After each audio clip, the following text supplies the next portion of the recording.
ہمارے لوگ گھبرا جاتے ہیں چونکہ ہم بات کرتے ہیں مدینہ ثانی اور نظام حکومت پروگرام میں، الفاظ یا ٹرمینالوجیز کو چھوڑیں، وہ پورے کا پورا ڈیوائن لا یا سننا یا خلافہ ماڈل، وہ عدل و انصاف اور ایکویلٹی ہے، اس کے اندر فتنہ نہیں ہے، اس کے اندر امن و امان ہے۔ سمپلی بتا دیں کہ وہ ایسنس تو پاکستان میں ہم اسٹیبلش کر سکتے ہیں۔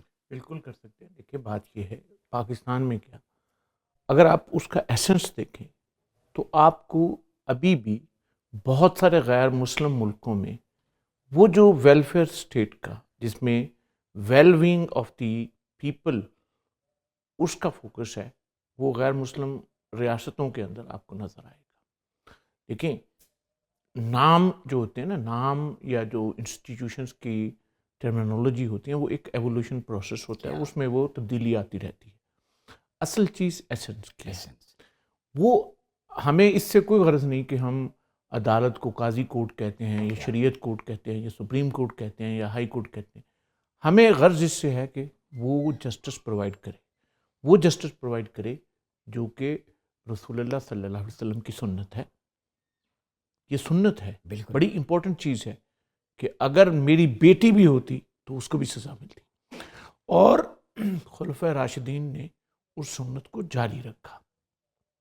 عدل کی فراہمی یہ ایک بنیادی فنڈامنٹل فنکشن ہے، عدل فاروقی استعارہ بن گیا۔ اور یہ دیکھیں، یہ اینشینٹ ٹائم سے آج تک آپ سیاست الملوک کی کتابیں اٹھا کے دیکھیں، قدیم بادشاہوں میں بھی وہی بادشاہ آج اس کو ہم یاد کرتے ہیں جو عدل فراہم کرتا تھا۔ جی، وہ جو عدل کی زنجیر ہے وہ استعارہ بنتی ہے۔ آج بھی آپ دیکھیں، بدقسمتی یہ ہے کہ آج عدل کی فراہمی میں غیر مسلم ممالک مسلمان ملکوں سے آگے ہیں، اور آپ دیکھیں بہت ساری چیزوں میں جو غیر مسلم عدالتیں ہیں انہوں نے مسلمانوں کو انصاف فراہم کیا۔ بین الاقوامی عدالت انصاف نے فلسطینیوں کو انصاف دیا۔ یورپ کے کئی ملکوں میں مسلمان عورتوں کو سر ڈھانپنے کا رائٹ جو ہے وہ یورپین عدالتوں نے دیا۔ تو ہمیں بطور مسلمان، یہ قرآن پاک میں بھی ارشاد ہے کہ تم عدل کے لیے کھڑے ہو اور گواہی دو، چاہے تمہیں اپنے رشتہ داروں کے خلاف ہی گواہی کیوں نہ دینی پڑے۔ تو ہمیں یہ چاہیے کہ جب ہم یہ کہتے ہیں نا جی پاکستان ایک اسلامی ریاست ہے، پاکستان کو خلافت راشدہ کے ماڈل پہ بننا چاہیے، تو تھیوریٹیکلی تو ہم نے وہ ساری چیزیں اڈاپٹ کر لی ہیں، عملی طور پہ پریکٹیکلی کرنے کی کوئی جسم ہمارے پاس ہے، روح ادھر چلی گئی۔ ہمارے پاس دیکھیں خالی خول سے کچھ نہیں بنتا، اس کے اندر ایسنس کی ضرورت ہے۔ وہ جو ایسنس ہے، ہم نے الحمدللہ پاکستانی مینیفیسٹیشن کے اعتبار سے بھی اسلامی تہذیب کو ریپریزنٹ کرتے ہیں۔ اچھی چیز ہے، یہ اسٹرینتھ ہے ہماری، یہ ویکنیس نہیں ہے، لیکن اس کے ساتھ جو ایسنس ہے وہ مسنگ ہے۔ وہ ایسنس ہونا زیادہ ضروری ہے، اور میں یہ سمجھتا ہوں کہ جو شخص جتنا زیادہ مذہبی ہو اس کے لیے اتنا ہی زیادہ عدل پسند ہونا، اتنا ہی زیادہ انصاف کرنے والا، اور اتنا ہی زیادہ لوگوں کا خیال رکھنے والا ہونا۔ ڈاکٹر صاحب یہ بتائیں کہ آپ کی اکانومی، پالیٹکس، سوسائٹی، جس طرف ڈاکٹر صاحب نے اشارہ کیا، یہ تین چیزیں ہیں ڈائنامک، اور اگر ہم سیاست کی بات کریں تو اس کے بھی 3 سٹیجز ہیں۔ ایک ہے اصلاح نفس، ایک ہے تدبیر منزل، فیملی کے ریلیٹڈ ایشو، تیسری ہے سیاست مدن، گورن کیسے کرنا ہے ملک کو، معاشرے کو عدل و انصاف پہ کیسے کھڑا کرنا ہے۔ تو سیاست تو ہے ہی اصلاح کا نام، فتنے کو ختم کرنا، کانٹ چھانٹ کر کے پیوریفائی کرنا۔ یہ پیوریفیکیشن کا پروسیس پاکستان کے کانٹیکسٹ میں کیسے پاسبل؟ یہ دیکھیں، اس میں اگین ہمارے سامنے جو ایگزامپل ہے وہ رسول اللہ صلی اللہ علیہ وسلم کی ذات ہے۔ یہ ہے سوشل ریکنسٹرکشن، ٹھیک، جس کو علامہ اقبال نے اپنی religious reconstruction of religious thought in Islam اس میں بڑے تفصیل کے ساتھ بیان کیا۔ میں آپ کو تھوڑا سا اس کا لنک بتاتا ہوں۔ اب دیکھیں، رسول اللہ صلی اللہ علیہ وسلم نے جب ریاست مدینہ کی بنیاد رکھی تو آپ صلی اللہ علیہ وسلم نے مدینہ میں آپ بعد میں تشریف لائے، میثاق مدینہ پہلی صدی ہجری میں ہوا، لیکن ریکنسٹرکشن کا آغاز بیت عقبہ سے کر دیا، وہاں سوشل آرگنائزیشن بنا دی۔ لیکن اس وقت جب رسول اللہ صلی اللہ علیہ وسلم مدینہ میں تشریف لائے تو رسول اللہ صلی اللہ علیہ وسلم مدینہ میں تشریف لاتے ہوئے آپ کے سامنے ایک ڈائیورس سوسائٹی تھی، جس میں مسلمان تھے، کرسچن تھے، یہودی تھے، مشرق عرب بھی تھے۔ ڈاکٹر حمید اللہ کے خیال میں اس وقت یثرب کی آبادی تقریباً 10,000 تھی۔ رسول اللہ صلی اللہ علیہ وسلم نے ان کی سوشل ریکنسٹرکشن کی، ایک سوشل آرگنائزیشن بنائی. ہر گروہ کی اپنی آئیڈینٹی کو پروٹیکٹ رکھا. میثاق مدینہ یہی انکلوسو ماڈل. ہاں انکلوسو ماڈل.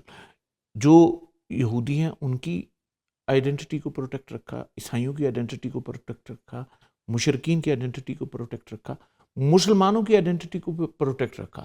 یعنی اوس کے جتنا اوس و خزرج کے وہ جو جتنے قبیلے تھے 10 یا 11 قبیلے تھے ان کے ہر قبیلے کا نام رکھا.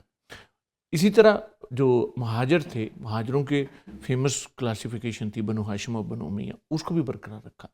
لیکن ان کے اوپر ایک نئی آئیڈینٹی انٹروڈیوس کروا دی. وہ کون سی آئیڈینٹی تھی؟ مہاجر اور انصار. یہ ایتھنک آئیڈینٹی نہیں تھی, ریجنل آئیڈینٹی نہیں تھی, بلکہ یہ فیتھ بیسڈ آئیڈینٹی تھی. اب میں آپ کو تھوڑا سا پاکستان کے کانٹیکسٹ میں لکھ کہتا ہوں. بڑی دلچسپ اسٹڈی ہے, میں رات اس کے حوالے سے مطالعہ کر رہا تھا. آپ دیکھیں, آپ کراچی سے چلتے نا تو آپ کو سندھی زبان اس کا واسطہ پڑتا ہے. آپ بہاولپور پہنچتے ہیں تو وہ سندھی لینگویج وہ اس میں ریاستی لینگویج میں تبدیل ہوتی ہے. وہاں سے ملتان آتے ہیں تو وہ ملتانی یا سرائکی میں تبدیل ہوتی ہے. ملتان سے آگے میاں چنو سے ہوتے ہوئے جب ہم جیلم تک آتے ہیں تو وہ پنجابی کے مختلف ڈائلیکٹ پٹھواری, وہاں سے پٹھواری بنتی ہے. پٹھواری پشاور میں جا کے پشتو بن جاتی ہے, اور کشمیر میں جا کے کشمیری بن جاتی ہے, اور اس کے بعد بلتی بن جاتی ہے. اور انہی کے ساتھ لنکڈ ہے بلوچی لینگویج, اور اس کو اعتزاز حسن کہتے ہیں. اس سارے پورے اس لنک کو کہتے ہیں the civilization of Sindh. Subcontinent Indus civilization. جو سب کانٹیننٹ ہے نا, سب کانٹیننٹ میں ہمیشہ سے 2 سویلائزیشنز رہی ہے, سندھ کی سویلائزیشن اور ہند کی سویلائزیشن. یہ سویلائزیشنز کبھی میچ نہیں ہوئی, کبھی ایک دوسرے سے ملی نہیں. گنگا اور جمنا کی سویلائزیشن اور ہے, سندھ کی سویلائزیشن اور ہے. سندھ کا دریا صاف ستھرا ہے, جب چاہیں آپ اس کا پانی پی سکتے ہیں.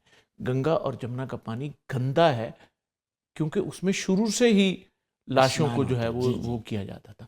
تو یہ ہمیں یعنی یہ بائی ڈیفالٹ اللہ تعالیٰ نے پاکستان کا یہ جو خطہ ہے یہ by default rest of India سے مختلف ہے. تو ہمیں بھی اسی قسم کی سوشل ریکنسٹرکشن کی ضرورت ہے. آپ ہماری عادتوں کو دیکھیں, ہمارے کھانوں کو دیکھیں, ہمارے صوفیوں کو دیکھیں, ہمارے ہیروز کو دیکھیں, ہمارے کلچرز کو دیکھیں, آپ کو اس میں بے شمار انٹیگریشن ملے گی. آپ پشاور چلے جائیں, پشاور کی نمک منڈی میں آپ کو بے شمار پنجابی ملیں گے جو پٹھانوں سے بہتر پشتو ملتے ہیں. آپ لاہور کی بزنس کی کسی مارکیٹ میں چلے جائیں, وہاں تجارت کرنے والے پٹھان ہوں گے اور وہ پنجابیوں سے بہتر پنجابی بول رہے ہوں گے. یہی ایگزامپلس آپ کو کراچی میں ملیں گی, یہی بلوچستان میں ملیں گی, یہی گلگت بلتستان میں ملیں گی, یہی کشمیر میں ملیں گی. ڈائیورسٹی ود یونٹی کہہ سکتے ہیں. یونٹی ان ڈائیورسٹی. یونٹی ان ڈائیورسٹی. اور ہم تو اتنے ڈائیورس بھی نہیں ہیں. ہمارے ہاں ڈائیورسٹی صرف ایک یعنی ایک حد تک ہم ایک دوسرے سے مختلف ہے. زیادہ تر چیزوں میں ہم ان بلٹ ایک دوسرے کے ساتھ میچ کرتے ہیں. آپ دیکھیں یہ شلوار قمیض بیسیکلی بلوچی لباس ہے. جو حیدرآباد وغیرہ سے ہجرت کر کے مسلمان آئے تھے وہ تو وہ پجامہ پہنتے تھے. ہندوستان کی خواتین جو ہندو خواتین تھی وہ ساڑی پہنتی تھی. وہ ہم نے یعنی بائی ڈیفالٹ ہوا, یہ کسی گورنمنٹ کے پلان کے ساتھ نہیں, کچھ نہیں ہوا. ہم نے اس بلوچی شلوار کو اس کا گھیرا تھوڑا سا کم کیا, قمیض تھوڑی سی لمبی کی, اور ایک خوبصورت شلوار قمیض کی صورت میں ایک باوقار قسم کا لباس جو ہے وہ بن گیا. اب ہم اس کو گندا رکھیں. آپ دیکھیں شلوار قمیض ایک خوبصورت لباس ہے.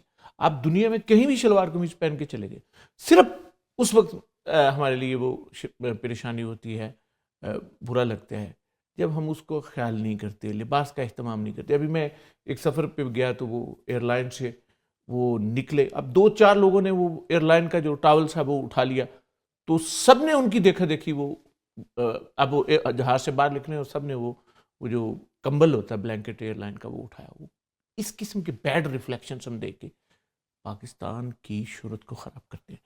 پاکستان اتنا ہی اچھا ہے جتنا دنیا کا کوئی دوسرا ملک, بلکہ ان سے زیادہ اچھا ہے. پاکستان اتنا ہی برا ہے جتنا دنیا کا کوئی دوسرا ملک. اسی پوائنٹ ہاں, میں صرف ضرورت اس بات کی ہے کہ ہم نے سوشل ریکنسٹرکشن نہیں کی.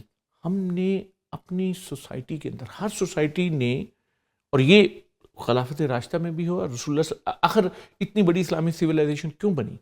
ایک سیوک ایجوکیشن اور پروسیس کا آغاز رسول اللہ صلی اللہ علیہ وسلم نے فرمایا. آپ نے لباس کیسا پہننا ہے، آپ نے پانی کیسے پینا ہے، آپ نے وضو کس طرح کرنا ہے، آپ نے گھر کو کیسے صاف رکھنا ہے، آپ نے بدن کو کیسے صاف رکھنا ہے. یہ سب سیوک ایجوکیشن کا حصہ ہے. طہارت ہماری تھی چلی کہیں اور گئی. کہیں اور چلی گئی. اب ہم نے اس کی کچھ مینیفیسٹیشنز کو رکھا لیکن وہ ایسنس ہم نے نہیں